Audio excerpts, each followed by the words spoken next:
कार्यालय के अंदर खड़े हैं और तहसील कार्यालय के अंदर एक निवेदन आया बीजेपी कार्यकर्ताओं का। यहाँ पर एक बच्चे की बहुत जोर से शॉट लगने से 80% जल गया है, जो हड़वाड़ी का था बच्चा। और एमएससीबी की इतनी लापरवाही है कि ऐसे घटनाएं 3 हो गई 1 साल के अंदर। तो एमएससीबी के जो तार भी टूट जाते हैं, या डीपी का कोई ढक्कन वगैरह खुला है तो एमएससीबी को फोन करे तो आने को तैयार नहीं। तो एमएससीबी की तानाशाही कब तक ऐसी चलती रहेगी कि जिन लोगों के मौतें हो जा रही, कुछ लोग हॉस्पिटल में भर्ती है, तो एमएससीबी इसके ऊपर ख्याल ध्यान क्यों नहीं करे। एमएससीबी की तानाशाही की वजह से ये है कि एमएससीबी की जितने 50 बार लाइन जाती है, बिल उतने ही आता है। एमएससीबी की कंप्लेंट कुछ करे तो उनको ओसी भी देती नहीं। तो एमएससीबी के बारे में हम सुनील भाऊ से कुछ बातें करेंगे, 2 बातें बोलेंगे।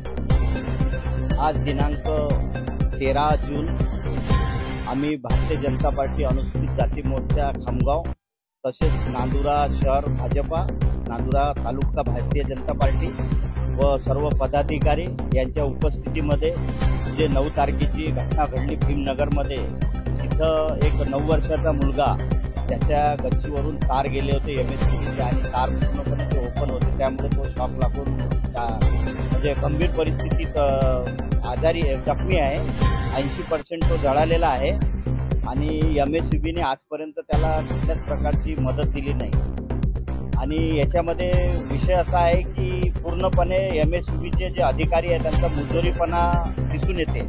कारण वारंवार आम्ही भारतीय जनता पार्टी आणि सर्व पदाधिकाऱ्यांनी वेळोवेळी निवेदन देऊन सुद्धा त्यांना सांगितलेले आहे की सलम एरियामध्ये बहुतांश झोपडपट्टी आणि या सलम एरियामध्ये उघड्यावर तार आहे, तिथं केबल लावण्यात यावा, परंतु त्यांनी कुठलीही आजपर्यंत दखल घेतली नाही। त्यामुळे हा अनुचित प्रकार घडला। तर आमची भारतीय जनता पार्टी अनुसूचित जाती मोर्चा व भारतीय जनता पार्टी नांदुरा शहर व तालुका यांच्या वतीनं ही मागणी आहे की विद्युत महामंडळाने त्या मुलाला 10 लाख रुपये त्याची नुकसान भरपाई द्यावी व त्याचा पूर्णपणे इलाज करावा, जेणेकरून त्याचं जे हे आहे आजार आहे तो दूर होईल। तसेच एमएससीबीने आता पण जे सलम एरियामध्ये आणि गावामध्ये शहरामध्ये परिसरामध्ये जे उघड्यावर तार आहे, जे गच्चीवरून गेलेले आहे, ज्याच्यामध्ये असा अनुचित प्रकार घडू शकते, असा अनुचित प्रकार घडणार नाही त्याकरता पूर्ण दखल घेऊन तिथं केबल टाकावे, ही आमची शासनाकडे आणि अधिकाऱ्यांकडे मागणी है। इनकी मांगनी है कि केबल वगैरह डालिए, 10 लाख रुपए का मुआवजा दिए, और इनके जो मांगने हैं वो केबल डालने के बाद में सब कुछ करना चाहिए। तो एमएससीबी इसके अंदर कोई इंटरफेयर करती नहीं, एमएससीबी की तानाशाही आज तक की चलती रही। अगर इसके बाद में नहीं हुआ तो ये अपना और निवेदन दुल्हन कर यहाँ पर करेंगे। एनसीआर समाचार के साथ में हमीद खान के साथ में हमजा खान, नांदुरा। नांदुरा शहरातील फळवाडी भागात मागील 2 दिवसाची एक घटना घडली। तेथील एक अल्पवयीन 8 वर्षाच्या मुलाचा तारेला स्पर्श झाल्यामुळे तो 80% जळाला। तो गंभीररित्या आता अकोला येथे त्याला ऍडमिट केलेला आहे, परंतु एमएससीबीने त्याच्या मदतीसाठी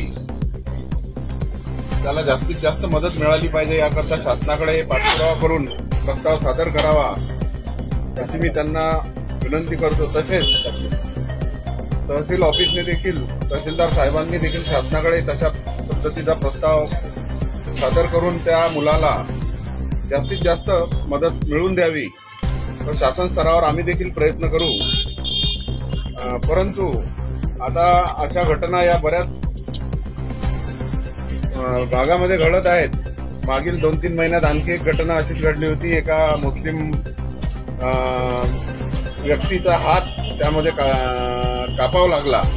तर या सर्व आंबोळा परिसरात एका जणाचा मृत्यू झाला। तर या घटना या फक्त ताराला केबल न लावल्यामुळे घडून येत आहे। तर ज्या तारांवर केबल लावणे शक्य आहे त्या तारांवर एमएससीबीने लवकरात लवकर केबल लावून द्यावी व नागरिकांना सहकार्य करावे अशा प्रकारच्या सूचना देतो। असे जर भविष्यात झाले नाही व असा जर भविष्यात एखादा अपघात घडला व गंभीर स्वरूपाची कोणी जखमी झाले तर